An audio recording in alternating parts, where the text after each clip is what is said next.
네, 여러분 안녕하십니까. 코인타임즈입니다. 12월 7일 오후 5시 33분이고 비트코인 현재 2251만 8천원대, 또다시 좀 하방에 대한 그런 움직임이 나왔습니다. 그래서 결과적으로 이번에도 원화 기준으로 뚫지 못했던, 계속적으로 뚫지 못했던 2340만원대 요 벽을 맞고 또다시 조금 이제 빠지는 분위기로 가고 있습니다. 생각보다 하락 파동이 좀 세게 나온 이유는 여기서 올라가는 척하고 페이크를 주고 내려 박으면서 요 중요 매물대 자체를 그냥 뚫어버리고 내려왔습니다. 그리고 지금 현재 지지를 받으면서 양봉을 켜주고는 있죠.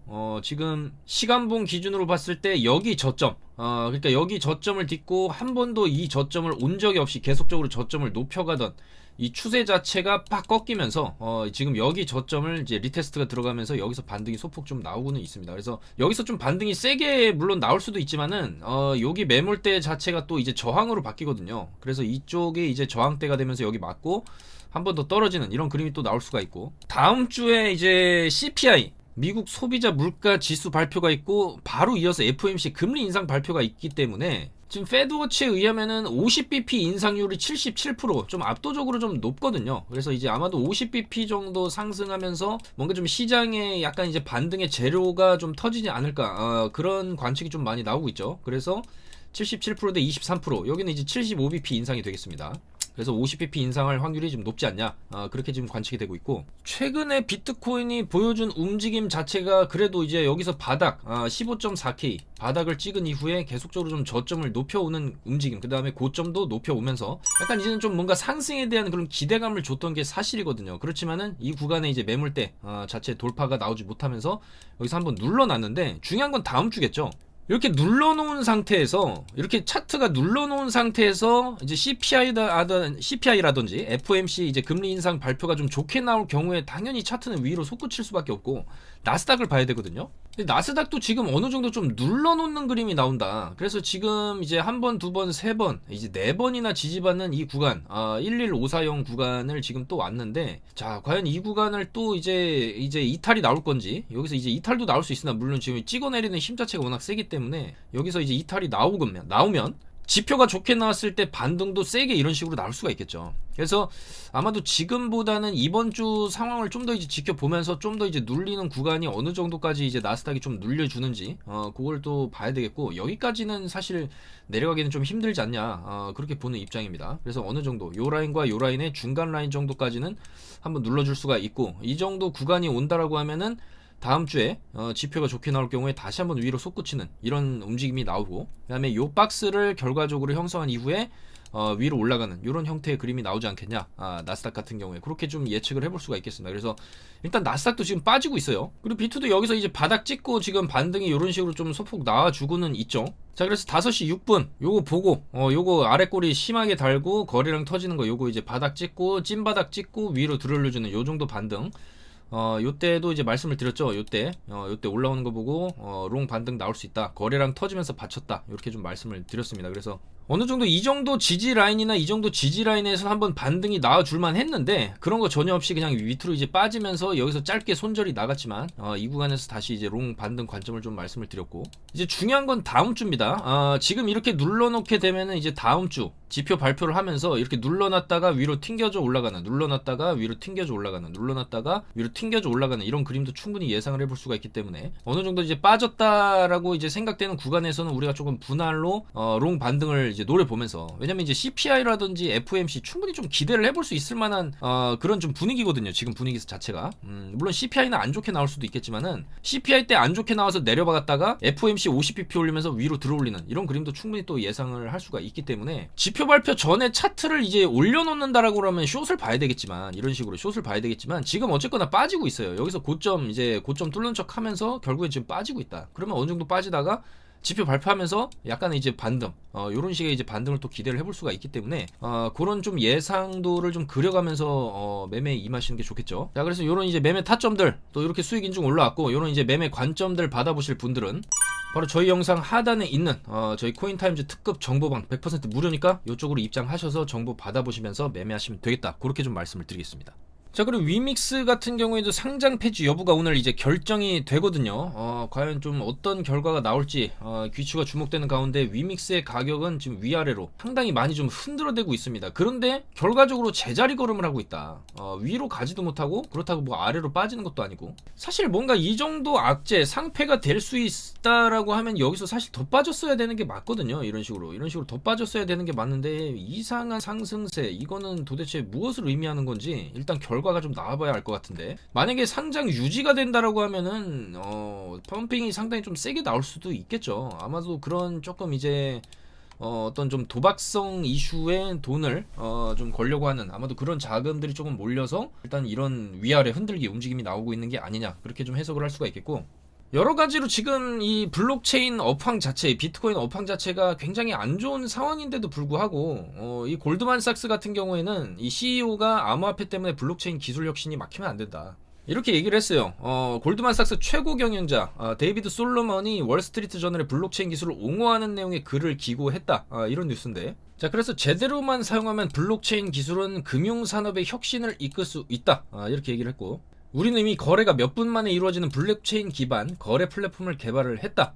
이걸로 유럽 투자은행 등 세 곳의 은행의 2년물 디지털 채권 1억 유로채 거래를 성사시켰고, 통상 5일이 걸리는 거를 60초면은 거래가 끝나기 때문에 거래 시간을 줄임으로써 채권 발행자, 투자자, 규제 당국의 부담을 줄였다. 그리고 이런 장점을 통해서 다른 플랫폼에도 적용을 할 수가 있고, 또한 이제 접근성을 높여서 부동산 투자를 원하더라도, 소액 투자자가 부동산을 투자하더라도 약간 이제 쪼개서 토지의 일부 지분만을 상시적으로 거래할 수 있기 때문에 부동산 투자가 더 이상 거부들의 전유물이 아니게 될 수도 있다. 자, 이런 식으로 좀 블록체인 기술을 옹호하는 그런 또 발언을 했고, 반면에 또 이제 골드만삭스 쪽에서는 내년 5월까지 미국의 금리 인상이 지속될 수도 있다, 이런 조금 암울한 전망도 내놨죠. 그래서 최소 2024년까지는 금리 인하에 나서지 않을 것이라고 이제 분석을 했습니다. 그러니까 전반적으로 나스닥이나 비트코인이나 돈이 들어와야 이제 가격이 올라가는 구조인데, 돈이 지금 다 이제 연방 정부에서 빨아들이고 은행에서 빨아들이고 금리를 올려버렸기 때문에 자금이 다 이제 은행으로 쏠리는 상황에서 이런 투자판으로 돈이 이제 흘러 들어오려면 최소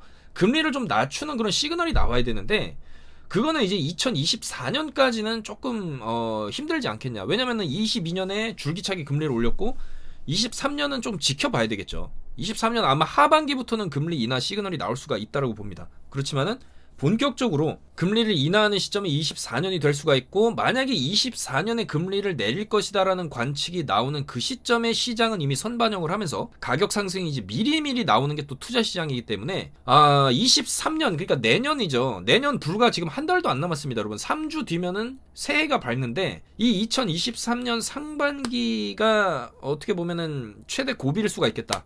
투자 시장에 있어서 그렇게 좀 볼 수가 있고, 하반기로 접어갈수록 내년 이제 여름 정도 지나가는 그런 구간에서는 어느 정도 이제 시장이 상당히 이제 센 강도로 좀 반등이 나올 수도 있지 않겠냐. 저는 이제 그렇게 예측을 하는데, 어쨌거나 이번에 50bp 올리고 그 다음에는 이제 1월에 25bp, 그 다음에 3월, 5월에 25bp 인상에 나설 수 있다. 그러고 이제 금리가 약간 이제 동결이 되는 그런 흐름으로 가지 않겠냐, 이런 관측을 내놨죠. 그래서 결국에는 지금 나오는 여러 가지 지표들이 미국 경제가 시장 예상보다 더 견조한 흐름을 이어가고 있는 만큼 연준도 섣불리 완화적인 통화 정책을 시행하지 않을 것이다라고 평가했고, 이 경제가 조금 무너지는 그런 소식들, 뭐 실업률도 높아지고 물가는 잡히지만 기업들이 이제 줄 해고를 하고, 지금도 일부 기업들이 계속적으로 좀 해고를 진행을 하고 있죠. 그래서 실업률이 높아지는 그런 사이클이 어느 정도 나왔다. 요즘 위험 신호, 경기 침체에 대한 위험 시그널이 나와줘야 연준에서는 이제 금리를 내릴 수 있는 그런 또 이유가 되죠. 명분이 되기 때문에 지금 상태로는 연준이 금리를 뭐 내려야 될 이유가 없다. 그렇기 때문에 내년 한 상반기 정도까지는 조금씩 금리를 높이는 그런 흐름이 나오지 않겠냐, 이런 얘기를 하는 거죠. 그래서 결과적으로 이 비트코인도 상승 랠리가 나오려면 일단 올해 연말 랠리 잠깐 이제 기대를 해볼 수 있고, 다음 주 결과에 따라서 그 이후에 또 이제 내년 상반기 정도까지는 어느 정도 횡보하는 분위기가 나오다가 아마도 내년 한 봄, 여름 이때쯤부터 뭔가 상승하는 그런 움직임이 나오지 않겠냐, 저는 그렇게 조금 예상을 해볼 수가 있겠습니다. 그래서 그 전까지는 어쨌거나 이제 롱으로 가면 롱으로 이제 먹고, 숏으로 가면 숏으로 먹는 좀 단기 매매가 유효할 수가 있겠다. 여전히 좀 그렇게 말씀을 드리고 싶고, 저스틴 선 같은 경우에는 중국이 암호화폐를 금지한 적 없다. 또 이렇게 트위터를 날렸어요. 중국은 암호화폐를 좋아한다. 이렇게 좀 뜬금없는 트윗을 또 날렸고, 다음 암호화폐 강세장은 미국이 아닌 중국이 주도할 것이다라는 또 이런 뜬금없는 얘기를 했습니다. 그래서 2013년, 17년 강세장은 중국이 도맡았고 21년은 미국이 주도를 했다. 다음 강세장에서는 다시 중국이 이끌게 될 것이다. 이렇게 얘기를 했고, 중국은 암호화폐를 금지한 적이 없다. 중국은 암호화폐를 좋아한다라고 트윗을 했죠. 근데 사실 별로 그렇게 믿음이 가는 이야기는 아닌 것 같고요. 중국이 물론 암호화폐에 대해서 다시 찬성을 하고 규제를 없애고 암호화폐 거래가 가능하게 하게끔 조치를 취한다고 한다면 그건 굉장한 호재일 수는 있습니다. 그렇지만은 이 암호화폐라는 것 자체에 탈중앙화지 않습니까? 중국의 이제 공산주의 노선, 모든 걸 이제 중앙 집권화해야 되는 그런 중국의 정치 사상과는 좀 맞지 않는 면이 분명히 있다. 그렇게 좀 보여지고요. 또한 이제 비트코인 과거 사이클상 바닥이 나타났다는 크립토 퀀트 기고자 댄 림 같은 경우에 과거 사이클을 분석했을 때 지금이 바닥이다. 이렇게 좀 얘기를 했죠. 자, 그래서 한 번 더 밑으로 빠질 수는 있어도 지금 구간에서 바로 올라갈 수도 있고 한 번 더 내려 찍고 올라갈 수도 있는데, 어쨌거나 지금 구간은 과거 사이클이랑 비교를 해봤을 때 요 지점, 여기서 이제 푹 내려 찍은 다음에 어느 정도 약간 이제 올려 찍는 이런 그림 이후에 바닥을 형성한 이후에 쭉 올라가는 이런 그림이 나왔었기 때문에 어쨌거나 지금이 좀 바닥권에 근접했다. 이런 분석이죠. 그리고 이때 바닥을 찍고 나서 쭉 이제 랠리가 나오고 상승이 끝나는 지점까지가 이제 1358일. 그다음에 이 바닥에서 다시 쭉 상승 랠리 나오고 지금 죽었는데 이 기간보다 지금 늘어났어요. 1444일이죠. 그래서 충분히 지금 직전에 한 사이클 돌고 내려왔던 기간 이상으로 지금 시간이 오래 걸리고 있기 때문에 조만간 이제 바닥이 나오고 다시 상승 사이클로 들어갈 수 있다라는 그런 좀 희망적인 분석이 되겠습니다. 자, 그래서 비트코인 같은 경우에 1시간봉 단기 움직임을 조금 예상을 해본다라고 한다면은 일단 여기서 이제 바닥이 어느 정도 좀 확인이 됐고 요 당시에 바닥이겠죠. 그래서 여기서부터 좀 살짝 이제 반등이 나오는데, 이때는 추세 자체가 이제 롱 추세로 가는 추세였다라고 하면은 이제는 조금 이제 숏 추세이기 때문에 여기서 어느 정도 올라오다가 여기 정도, 요 장대 음봉 시작점 정도 오게 되면 또 한번 이렇게 밀리면서 옆으로 빼다가 좀 더 이제 하락이 나오지 않을까, 그렇게 좀 예측을 해볼 수가 있겠습니다. 그래서 어느 정도 올라오면은 숏을 보는 게 유리할 수가 있겠다. 그래서 이제 그런 타점들도 저희가 최대한 잡아드릴 예정이고, 아마도 요때 당시 크게 내려받고 밑에서 좀 흔들다가 이제 쭉 올라가는 이런 그림이 조금 이제 예상이 되죠. 이런 식으로 올라가는 그림이 예상이 되는데, 요건 이제 지표가 좋게 나왔을 때 다음 주를 기점으로 다음 주까지 좀 바닥 찍다가 이런 식으로 올라가는, 아마도 요런 좀 형태가 나오지 않겠냐, 그렇게 예상을 해봅니다. 그래서 요즘 이제 10시 반에 주요 지표들이 많이 발표가 되고, 또 이제 FOMC 금리 인상 같은 경우에 새벽 이제 3시, 4시 요때 또 발표를 하고 연설까지 하기 때문에 이번 주보다는 좀 다음 주에 굉장히 시장 변동성이 좀 많아질 수 있고, 아무쪼록 조금 이제 단기 랠리라고 하더라도 비트코인이 좀 18K 정도까지는 찍어줄 수 있는 그런 산타 랠리가 나오기를 좀 기도를 해보면서 영상 마무리하겠습니다. 오늘도 영상 봐주셔서 너무나 감사드리고, 좀 더 좋은 소식들과 분석 내용을 통해서 내일 또 인사드리도록 하겠습니다. 감사합니다. 코인 타임즈였습니다.